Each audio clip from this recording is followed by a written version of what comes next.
currently walking right near this highway. This is where the 67 and the 167 meet here in Chesonia, Arkansas. And a interesting and sad story to this grave. So there's not a whole lot of history as to what the story behind this grave is, but back in the 60s, they were planning construction of this highway. Now, before there was a highway here, it was just pretty much what you see around here is farmland. And this grave has always been here. And this is the grave of a little girl. Now, in the history books, well, there really isn't a whole lot of history because nobody really knows. I just ran into a guy who says that that's his cousin, but he says nobody around here really knows the story of what happened. He said her last name was Evans. Other articles say her last name could be something else.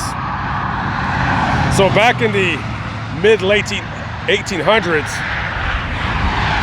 this was a really big farm right here, and the person that owned the farm, they were the Bunt family. And like a lot of farms back in those days, they would lease out their land for people to come work the farm, and then you split the profits.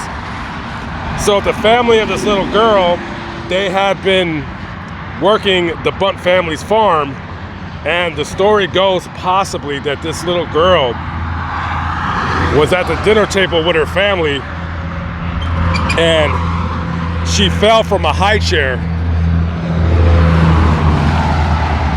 And from that fall, she lost her life.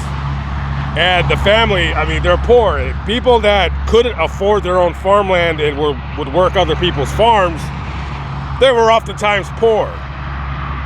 So the family, they couldn't afford to bury their daughter in the Evergreen Cemetery, so they buried her right here, right on the farmland. So they gave her a little wooden coffin, and that was it. And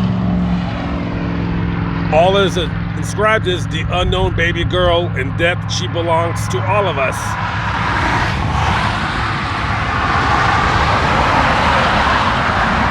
And so when they decided to build this highway, they built the highway around this grave, and they were able to raise funds from, donations to put this headstone here.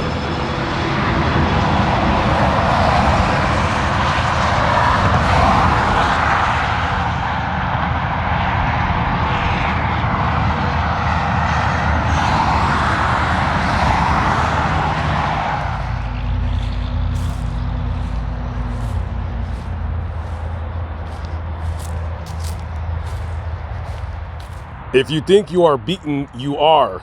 If you think you dare not, you don't. If you like to win, but you think you can't, it's almost certain you won't. If you think you'll lose, you're lost. For out of the world we find success begins with a fellow's will. It's all in the state of mind. If you think you are outclassed, you are. You've got to think high to rise. You got to be sure of yourself before you could ever win a prize.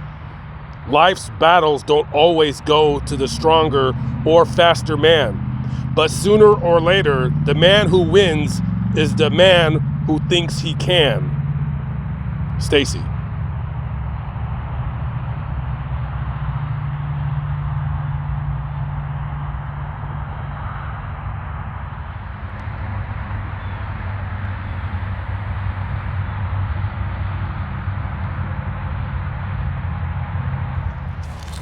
This is Martin and Phyllis Chandler. And if you notice, the death date for Phyllis is the same death date for her 3 children.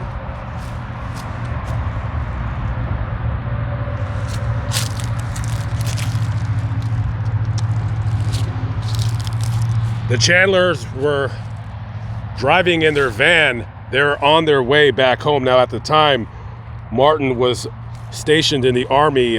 They lived on the base in Fort Riley, Kansas. They were on their way home from a funeral for Phyllis's grandmother. And they were driving right on this very highway, right out here. It was about 2:30 in the morning. And a station wagon going northbound, so it would have been going this way,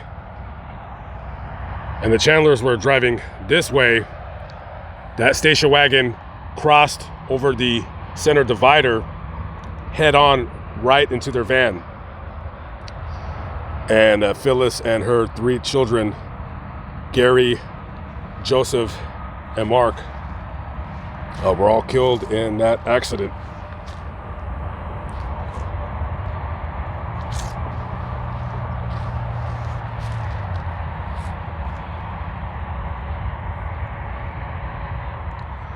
Jackie Carey right here was in Dallas, Texas on January 6, 1973. Now, I don't know exactly what happened. Possibly he was with other people and they were driving together, and one of them possibly broke down on a bridge. And maybe they were possibly attempting to fix a flat tire, and a vehicle driving on that bridge struck Jackie right here off of the bridge, and he fell 40 feet to the ground. By the time the ambulance got to him, there was nothing much that they can do. They rushed him to Parkland Hospital, where he was pronounced dead. That is the same hospital where JFK was also pronounced dead.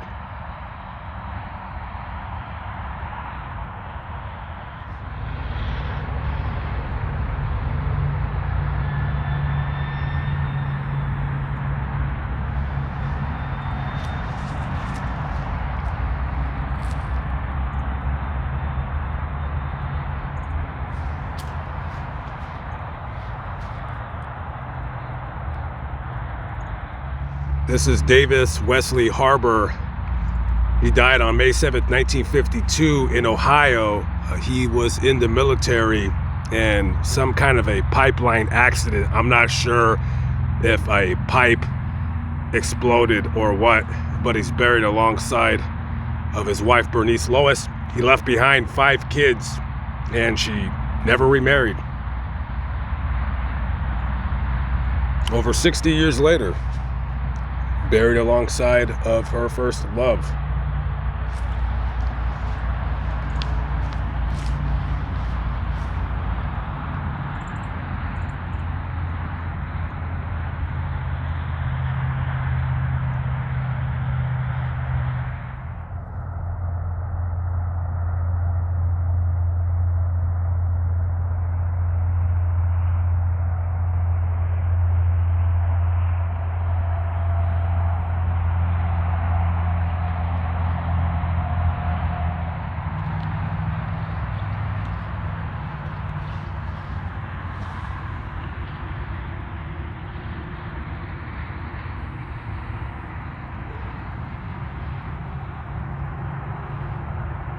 She is forever the Purple Princess.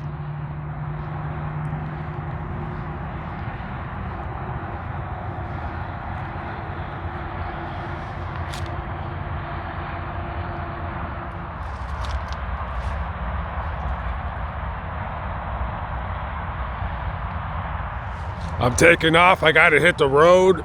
I have a 137-mile drive to do right now. Live, but not live, still alive by the grace of God. Lamont at large, thank you for watching. I'm always blessed every day that I wake up, and you should be too. I'll see you on the next video. Peace out.